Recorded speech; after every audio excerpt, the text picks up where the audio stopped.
My parents tried to sell my country house so they could buy my sister an apartment. Mom said she's pregnant now and needs her own place. I secretly sold it instead. 2 weeks later, Dad broke in, having no clue the new owner was. Can you imagine your own parents trying to steal from you? Not just any property, but the one place that felt like my very soul, the sanctuary my grandmother had lovingly left just for me. When I overheard them plotting to sell my house for my pregnant sister, Cassandra, something inside me didn't just break, it shattered. That day, I made a decision that would redefine our family forever. And honestly, it was about damn time. Let me tell you how it all unraveled. Growing up, my grandmother, Eliza, was my rock. While my parents were always so wrapped up in my younger sister, Cassandra, Grandma Eliza showed me what unconditional love truly felt like. Every single summer, from 8 until 17, I'd spend 3 months at her country farmhouse. I'd get my hands dirty helping her in the vegetable garden, learn her famous apple pie recipe, and sit on that wraparound porch, just listening to her stories. Those summers were everything. She taught me so much, especially the importance of standing up for myself. Amanda, she'd say, her weathered hands gently folding over mine, never let anyone take advantage of your kind heart, not even family. Especially family. At the time, I thought it was just general wisdom. I had no idea those words would become my battle cry. The house itself was pure charm, a 3-bedroom farmhouse on 2 acres, about 90 minutes from the city where I worked as a real estate agent. Built in the 1940s with solid oak beams, hardwood floors that creaked just right, and windows that drank in the morning light. There was a small apple orchard, a sprawling vegetable garden, and a detached garage Grandma had converted into her painting studio. 5 years ago, when Grandma Eliza passed at 88, I was heartbroken. Her death wasn't unexpected, but the pain hit me harder than I could have imagined. During the will reading, I was genuinely shocked to learn she'd specifically left the country house to me. The letter she included explained everything. My dearest Amanda, it read, I am leaving this house to you because you are the only one who truly loves it as I did. I have watched you connect with this land since you were a little girl. This house has stories in its walls, and I know you will honor them and add your own chapters. This is not just a piece of property. It is a piece of who you are. My parents, surprisingly, seemed supportive then. They had their own comfortable suburban home and had never really cared for the old country place, as they called it. My sister, Cassandra, 28 and always the golden child, was too focused on city life to care about a house without a shopping mall nearby. For the past 5 years, I'd poured my heart, my soul, and a significant chunk of my savings into that property. I updated the plumbing and electrical, painstakingly restored the original hardwood floors, and replanted the garden using the heirloom seeds Grandma had saved. Every weekend I could manage, I'd drive out Friday evening and return Sunday night, my spirit totally recharged by the peace I found there. The contrast between Cassandra and me was stark. I'd built a stable career as a real estate agent, eventually becoming one of the top sellers at my firm. Cassandra, on the other hand, bounced between jobs, relationships, and departments. Our parents constantly made excuses for her free spirit and artistic temperament, while my practical nature and work ethic were just expected, never celebrated. Your sister is sensitive, my mother would sigh whenever Cassandra quit another job because her boss just didn't understand her. Meanwhile, my 60-hour work weeks and professional achievements were met with a brief nod, a quick subject change. Despite this imbalance, I maintained a cordial relationship with my family. Sunday dinners at my parents' house were a monthly tradition, though I often felt more like an observer than a participant, with conversations revolving around Cassandra's latest drama or my parents' social circle. Everything changed 3 months ago when Cassandra announced she was pregnant. Her boyfriend, Tyler, whom she'd been dating for less than a year, sat awkwardly at the dinner table as my sister shared the news. My parents were initially shocked, then quickly pivoted to absolutely ecstatic about their first grandchild. This changes everything, my mother declared, squeezing Cassandra's hand. You two need to start preparing for this baby. I offered my genuine congratulations, though I had serious private concerns about my sister's readiness for parenthood given her unstable lifestyle. Those concerns, of course, proved warranted. Over the next few weeks, the couple's living situation became a frequent topic. They can't possibly stay in that tiny one-bedroom apartment with a baby, my mother fretted during one Sunday dinner.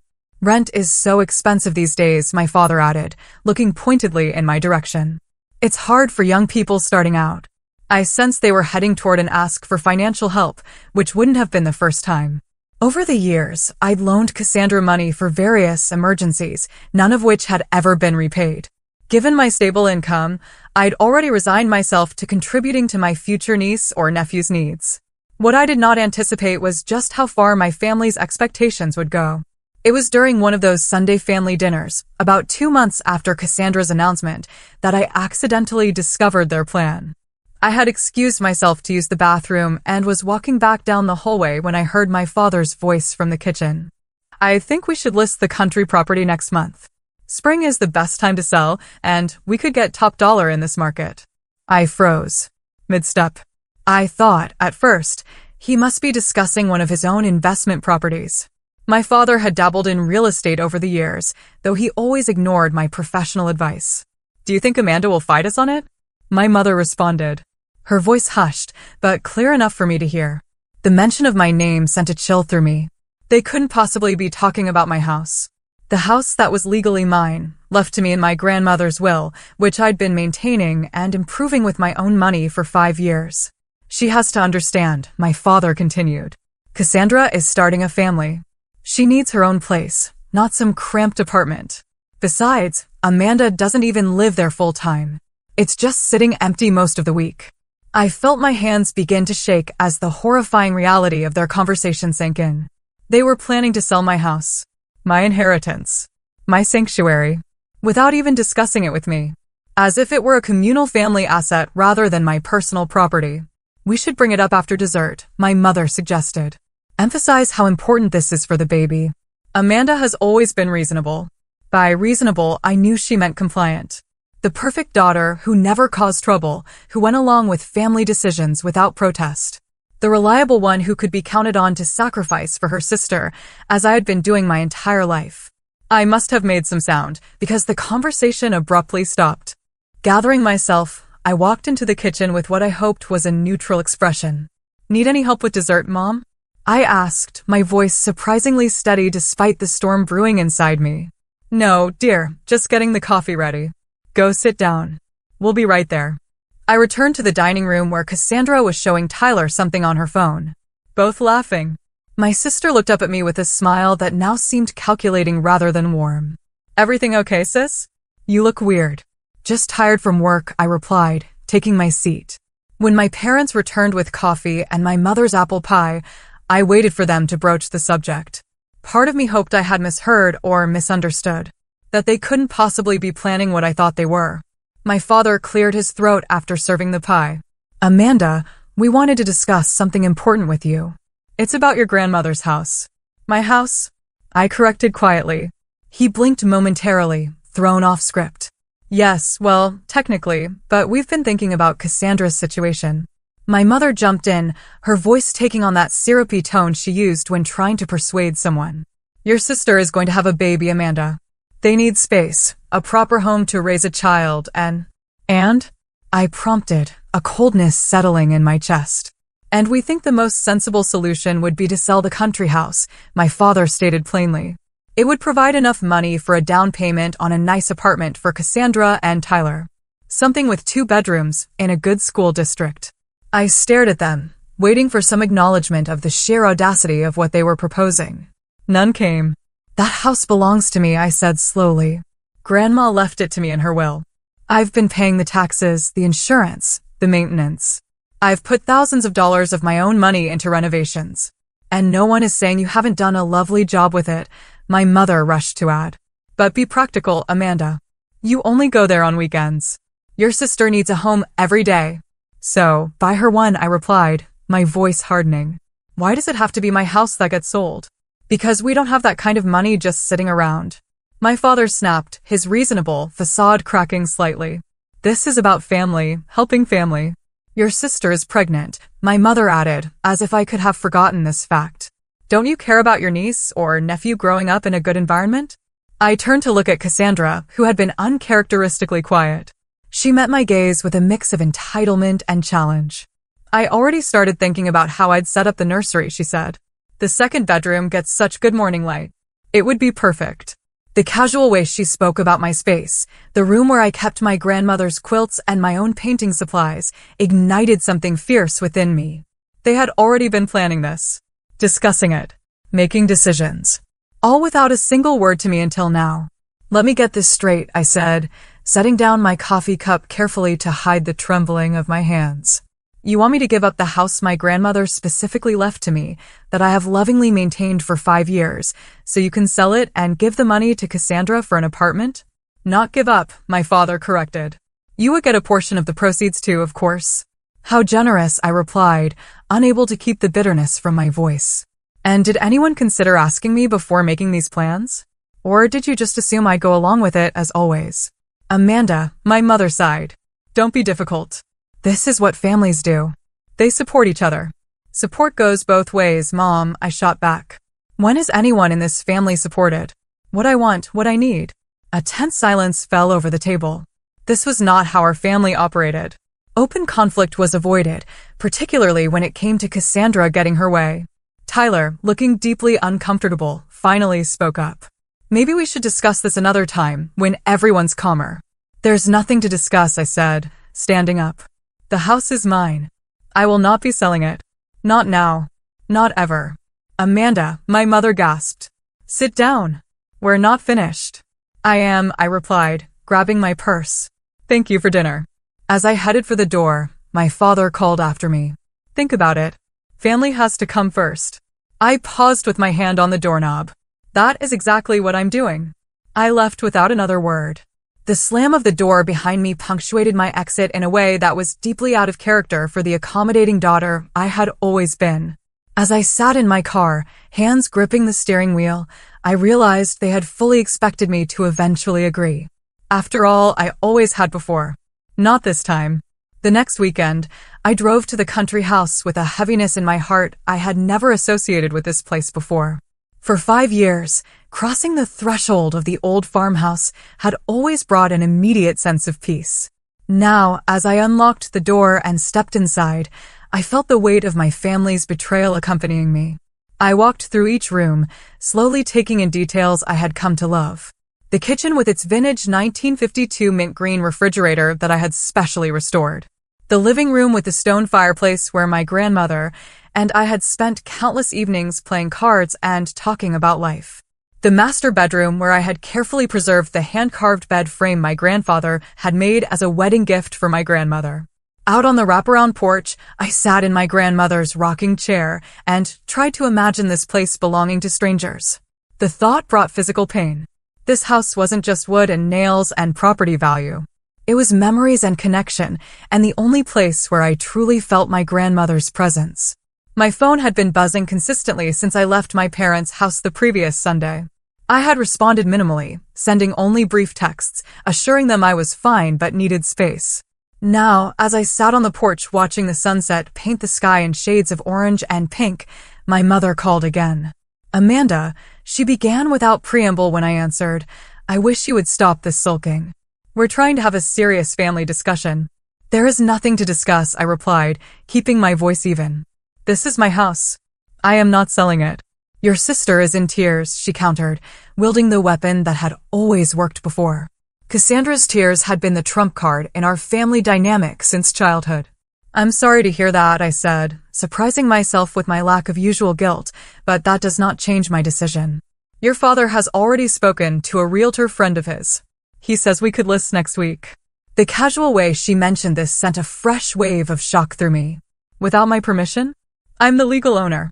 Mom, only I can sell this house. Don't be technical, Amanda, she sighed. This is a family matter.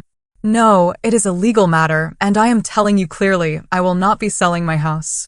The conversation ended with my mother's frustrated huff and a click as she hung up on me. That was only the beginning. Throughout the weekend, the calls and texts continued. My father sent links to apartments he thought would be perfect for Cassandra, along with notes about how much they would cost. My sister sent photos of baby furniture with captions like, "This crib would look so cute in the upstairs bedroom." By Sunday evening, as I was preparing to return to the city, I received the most shocking message yet. My father texted, "We have arranged an open house for next Saturday. Please make sure the place is tidy." I called him immediately. "You did what?" "Now, Amanda," he began in his placating tone, "we just thought we would get the ball rolling. People are very interested in country properties right now." "Cancel it," I said firmly. "You have no right to show my house to anyone. We still have the spare key from when we helped you move some furniture last year," he continued, as if I hadn't spoken. "So, don't worry about being there. We'll handle everything." The realization that my parents had been accessing my property without my knowledge or consent was the final straw. This had gone beyond mere entitlement to something that felt dangerously close to theft. I ended the call and immediately called my friend Stephanie, who had been my confidant through many family dramas over the years. "They did what?" she exclaimed after I explained the situation. "Amanda, that is not just inconsiderate. It's illegal. They cannot sell property that doesn't belong to them." "I know," I sighed, "but they don't seem to care about that minor detail. What are you going to do?" I stared out at the darkening sky, the first stars beginning to appear. "I don't know yet, but I am not going to let them take this from me." "Good," Stephanie said firmly. "It's about time you stood up to them. They've been taking advantage of your good nature for years." After we hung up, I sat for a long time thinking about my options. I could change the locks, but that would only be a temporary solution. I could confront my parents again, but they had already shown they were unwilling to listen to reason. I could involve lawyers, but the thought of legal action against my own family made me sick to my stomach. As I drove back to the city that night, an idea began to form. It was extreme, perhaps even a bit vindictive, but the more I thought about it, the more it felt like my only option for taking control of the situation. I was a real estate agent. If anyone was going to sell my house, it would be me. And it would be on my terms, not theirs. The decision settled in my mind like a weight being lifted. By the time I reached my apartment, I knew exactly what I was going to do.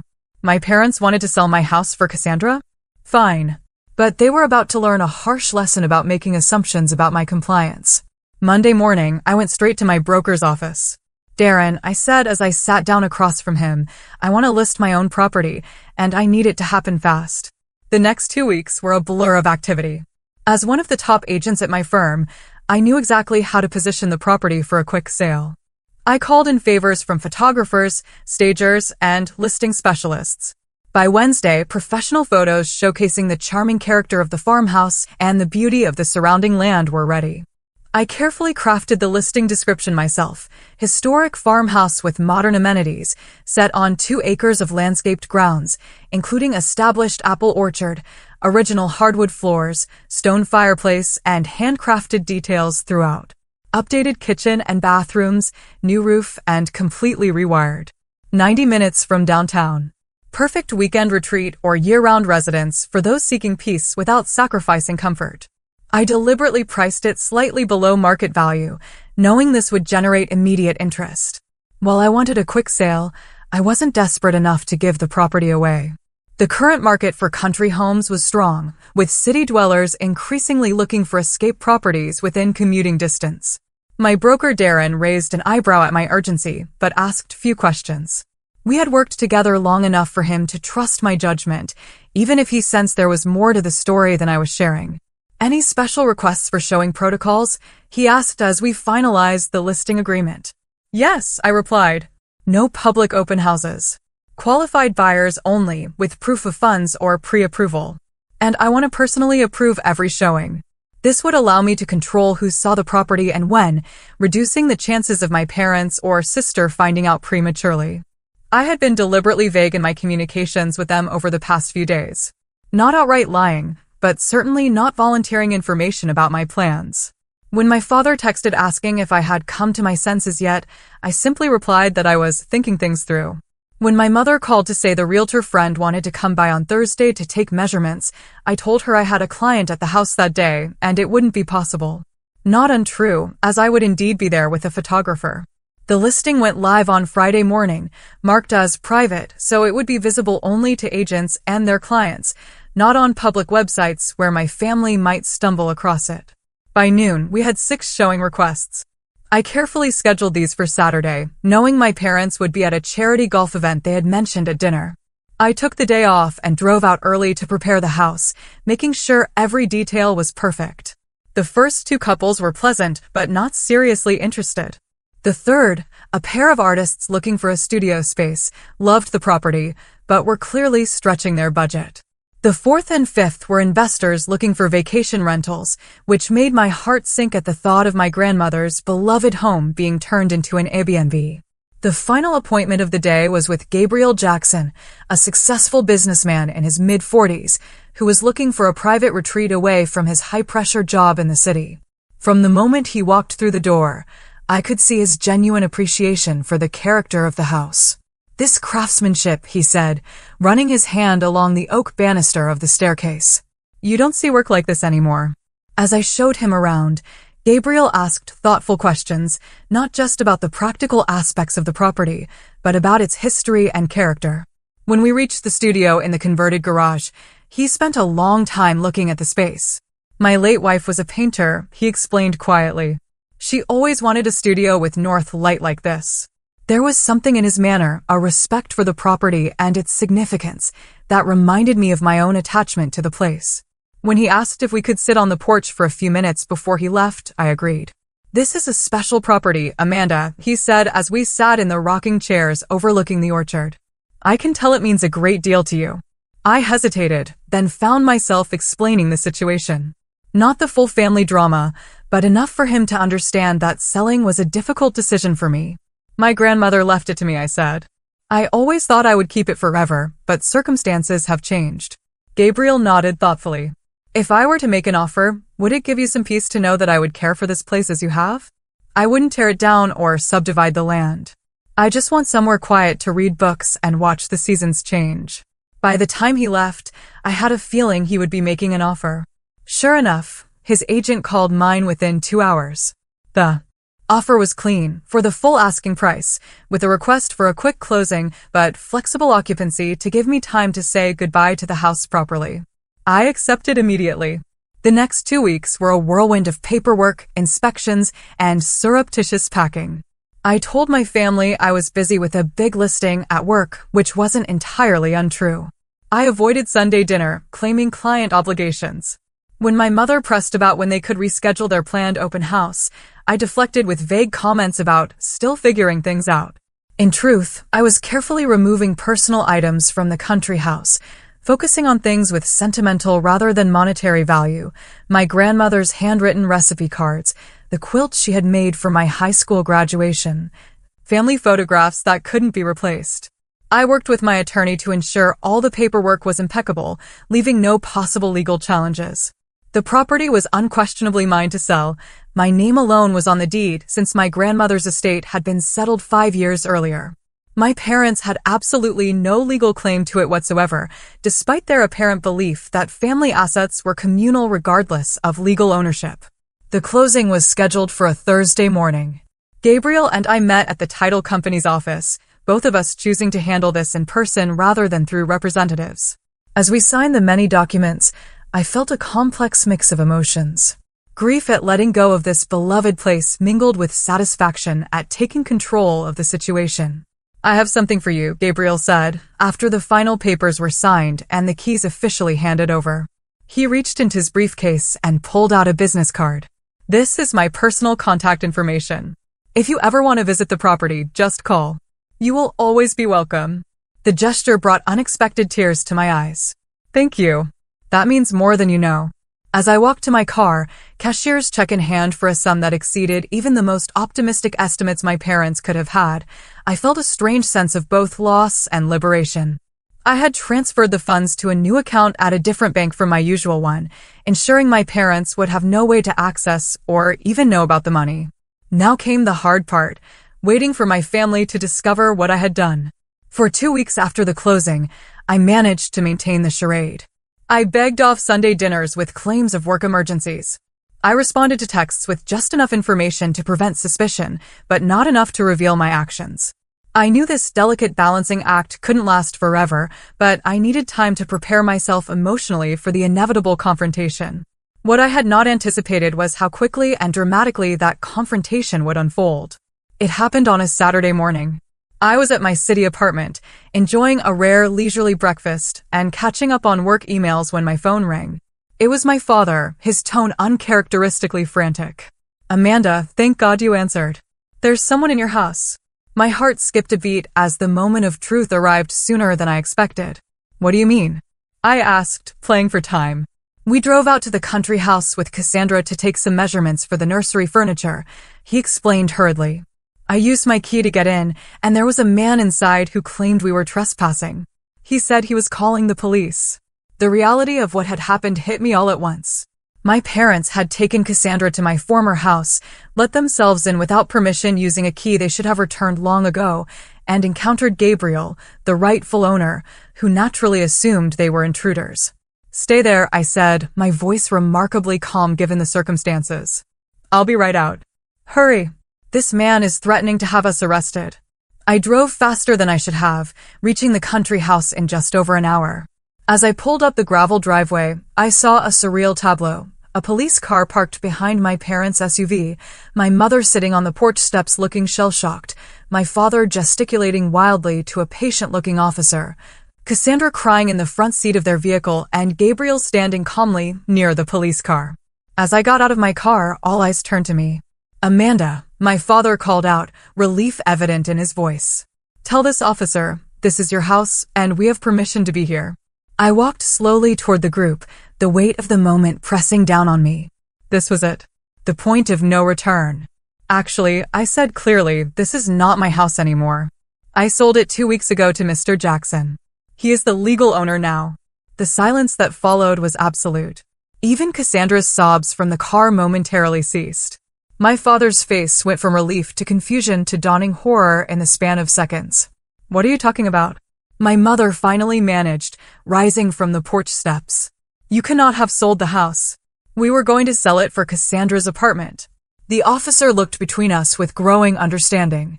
Ma'am, he addressed my mother. Are you saying you entered this property without the owner's permission? No, my father interjected quickly. This is a family misunderstanding. Amanda, tell them this is all a mistake. I looked at Gabriel, who gave me a small nod of support. There is no mistake, I said firmly. I sold the house to Mr. Jackson 2 weeks ago. The sale has been recorded with the county.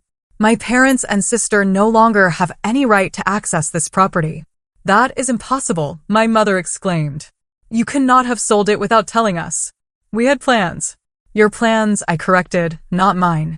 You decided what would happen to my property without consulting me. You scheduled viewings without my permission. You kept a key without my knowledge. And today, you broke into a house that no longer belongs to me. My father's face had turned an alarming shade of red. You had no right. I had every right. I countered. The house was mine. Legally, morally. In every way that matters. The officer, clearly uncomfortable with the family drama unfolding before him, cleared his throat. Based on what I'm hearing, it sounds like these folks, he gestured to my parents, entered the property illegally, albeit under a misunderstanding. Mr. Jackson, do you want to press charges for trespassing?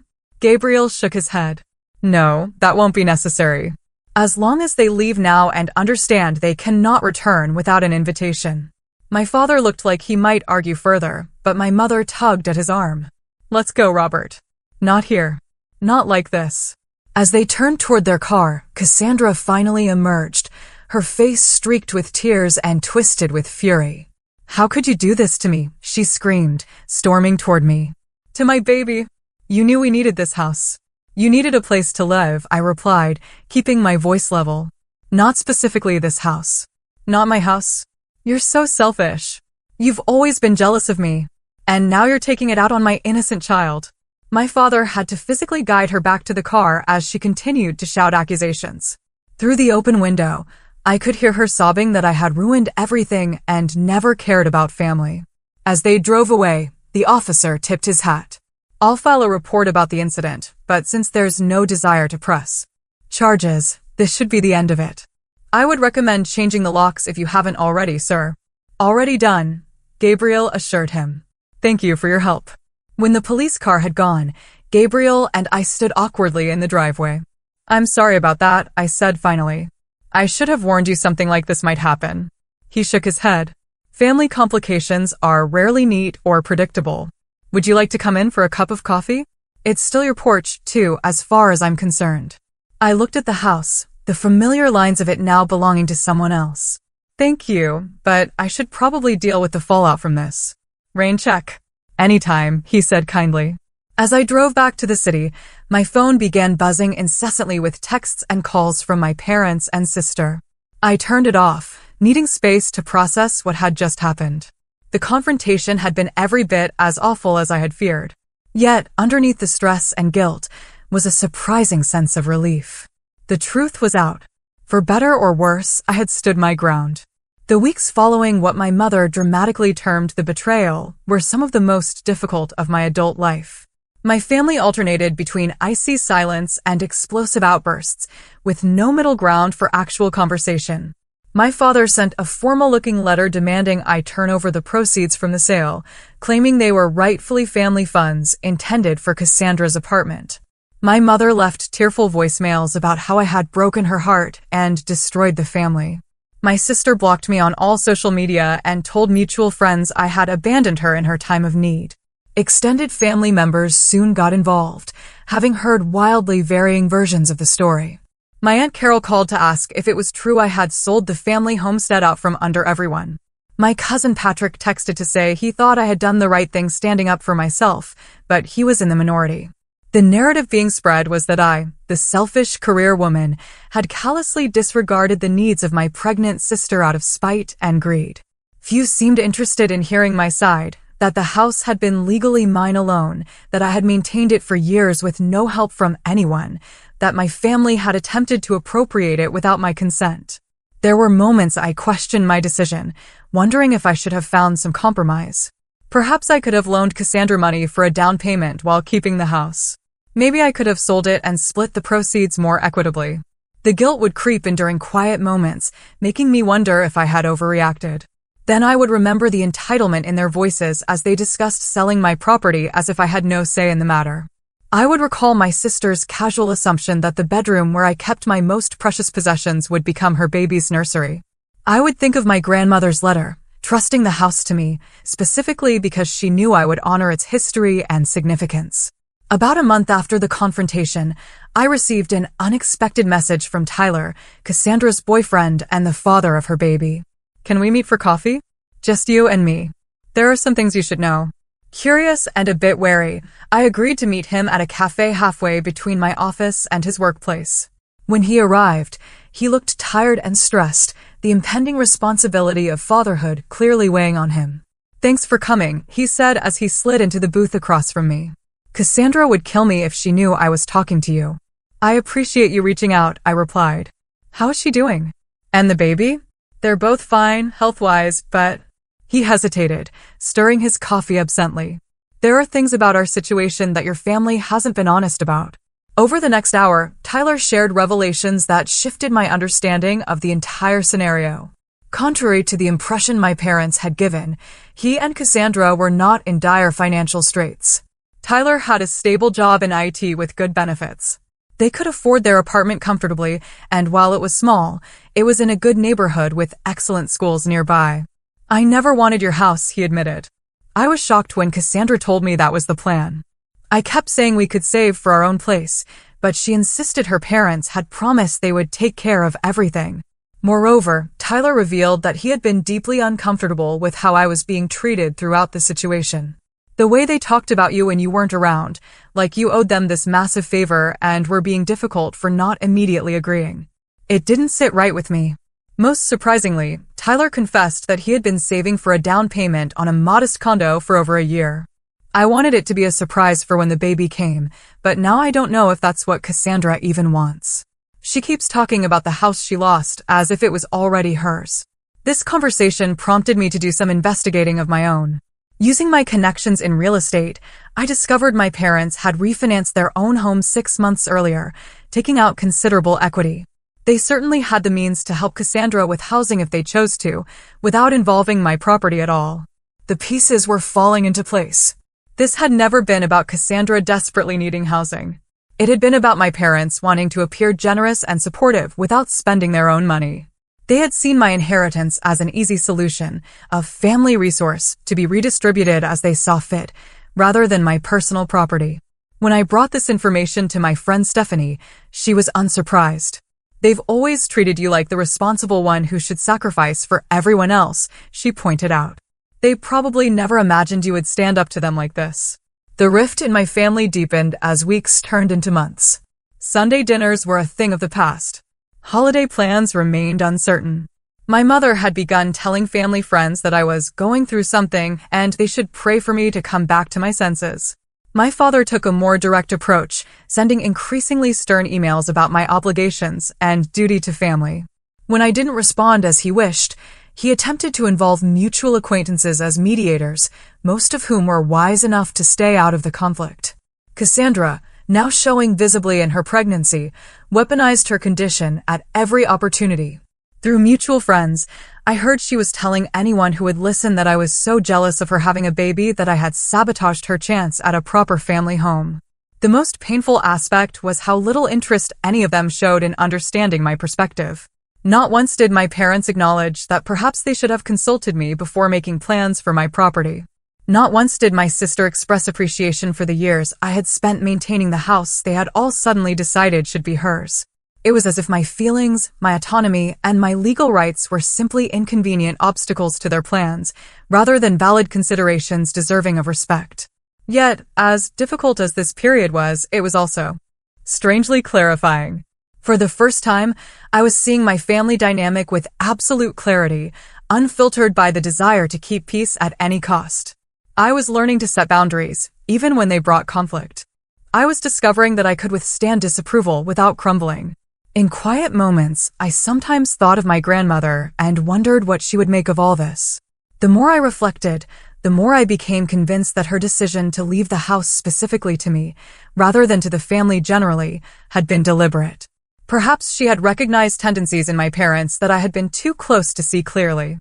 Never let anyone take advantage of your kind heart, she had told me, not even family, especially family. Now I understood exactly what she had meant. 6 months passed with minimal contact between me and my immediate family. I threw myself into work, set new sales records at my firm, and slowly adjusted to weekends without my countryside retreat.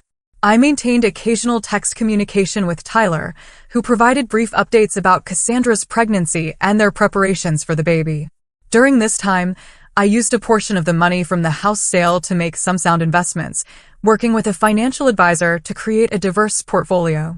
I also found a small but charming condo closer to the city with a balcony large enough for container gardening. A poor substitute for the orchard I had loved, but better than nothing. Occasionally, I would receive a text from Gabriel with a photo of the country house, a new flower blooming in the garden, or fresh snow on the roof. True to his word, he had preserved the character of the place while making it his own. These messages were bittersweet, but ultimately comforting, knowing my grandmother's beloved home was in caring hands. My extended family began to reach out individually as the months went by. My Aunt Deborah, my mother's sister, invited me to lunch and actually listened to my version of events without judgment. My cousin Elizabeth included me in her wedding plans despite my mother's apparent objection. Slowly, I was rebuilding connections on new terms, based on mutual respect rather than obligation. Then came the news that Cassandra had given birth to a healthy baby girl, Lily. The announcement came not from my sister or parents, but from Tyler, who sent a simple text with a photo of their daughter. Thought you would want to know, you're an aunt. The tiny face in that image stirred something in me. A reminder that despite everything, this innocent child was my blood relation, my niece. Whatever conflicts existed between the adults in the family, they were not her fault. After careful consideration, I made a decision that felt right. I set up a college fund for Lily using a portion of the proceeds from the house sale. I arranged it through a trust so that the money could only be used for educational expenses, not accessed by my sister or parents for other purposes. I sent Tyler the documentation and a small gift for the baby, a soft blanket similar to one my grandmother had made for me. His reply was immediate and grateful. This means a lot. Cassandra may not say it now, but someday she will appreciate what you have done. Whether that was true remained to be seen, but I hadn't done it for appreciation. I had done it because it aligned with my values and honored the legacy of generosity my grandmother had shown me. 2 weeks later, I received an unexpected call from my mother. Her voice sounded older, more subdued than I remembered. Tyler told us what you did for Lily, she said after an awkward greeting. That was thoughtful of you. She's my niece, I replied simply. I want what's best for her. A long pause followed. Your father and I have been doing some thinking, she finally continued. Perhaps I did not handle things as well as I could have with the house situation. It was not quite an apology, but from my mother, it was unprecedented. I remained silent, waiting to hear more. We miss you at Sunday dinners, she added. Maybe you could come this weekend. Meet Lily. The invitation hung between us, weighted with unspoken complications. I would like to meet her, I said carefully. But Mom, I need to know that you understand why I did what I did. I cannot just pretend nothing happened. Another long pause. I cannot speak for your father or sister, she said finally, but I have come to see that we should have respected that the house was yours. We should have asked, not assumed. It was a small acknowledgement, but significant coming from a woman who had never admitted fault in my memory. Thank you for saying that, I replied, my voice softening. It means a lot. That Sunday dinner was tense but civil. My father was stiffly polite, clearly uncomfortable, but making an effort. Cassandra was cold at first, but softened somewhat when she saw how naturally I took to holding Lily. The baby was beautiful, with Cassandra's blue eyes and Tyler's dark hair. A new life untainted by adult conflicts. The college fund was very generous, my father said as we ate dessert, the first direct reference to the situation all evening. Cassandra tells me it will cover 4 years at a good school. I wanted to do something meaningful for Lily, I explained. Something that would make a difference in her future. We have been thinking, my mother interjected carefully, that perhaps we focused too much on the house itself, rather than the bigger picture of family support. Your father and I have decided to help Tyler and Cassandra with a down payment on a condo they found, one they can afford the monthly payments on themselves. This was new information, and judging by Cassandra's expression, a recent development. That sounds like a good solution, I replied. It's what we should have done from the beginning, my father admitted gruffly, the closest he would likely come to acknowledging his error. As the evening progressed, I found myself sharing a quiet moment with Cassandra on the porch while she rocked Lily to sleep. I was really angry at you, she said softly, not looking at me. I felt like you chose a house over me and my baby. That was never the choice, I replied. I felt like my autonomy, my right to make decisions about my own property, was being completely disregarded. Like what I wanted didn't matter. She was silent for a moment. I guess I never thought about it from your perspective. Mom and Dad always made it sound like the house was kind of a family asset. And since I needed it more than you. But that was never theirs to decide, I pointed out gently. Just like I would never presume to make decisions about your life or property without consulting you. She nodded slowly, looking down at her sleeping daughter. Motherhood is making me think differently about a lot of things. About boundaries. And respect. I want Lily to grow up knowing her opinions matter, that no one has the right to make decisions for her without her consent. That sounds like excellent parenting, I said, genuinely impressed by this glimpse of maturity from my sister. I can't promise Mom and Dad will ever fully understand what they did wrong, she continued. They're pretty set in their ways. But I think I do now. And I'm sorry, Amanda. Not for wanting a good home for my baby, but for assuming I was entitled to yours. Her apology, far more direct than my mother's, brought unexpected tears to my eyes. Thank you for saying that. It means more than you know. In the months that followed, our family began a slow, sometimes awkward, healing process. Sunday dinners resumed, though now they often took place at my new condo or at Tyler and Cassandra's apartment. My parents never fully acknowledged the extent of their overstepping, but they made efforts to show respect for my boundaries in other ways. I maintained my friendship with Gabriel, occasionally accepting his invitation to visit the country house. It was different now, seeing it as a guest rather than an owner, but there was healing in that, too. A reminder that letting go did not have to mean losing everything. As Lily grew from newborn to infant to curious crawler, she became a bridge between previously fractured relationships. It was impossible to hold grudges while watching her discover the world with wide-eyed wonder. Through her, I found a new connection to my sister, a shared investment in the future that transcended past conflicts. My grandmother had been right all along. Family was important, vital even, but healthy family relationships required respect, boundaries, and the courage to stand firm when those boundaries were crossed. The house she had left me had ultimately taught me that lesson in unexpected ways. In the end, I didn't regret selling the country house. What I had gained, painful though the process had been, was something more valuable. The knowledge that I could stand up for myself, even against those I loved most, and emerge stronger on the other side. Family love, I had learned, should never require the sacrifice of your self-respect. True family support goes both ways, honoring each person's autonomy while offering genuine help. It took a crisis to teach us all that lesson, but some lessons are worth the difficult path to understanding. What about you? Have you ever had to make a difficult decision that put you at odds with family members? How did you handle it? Was there eventual healing or understanding? Please share your experiences in the comments below. And if you found value in my story, please like, subscribe, and share with others who might be struggling with family boundaries. Thank you for listening. Take care. Good luck.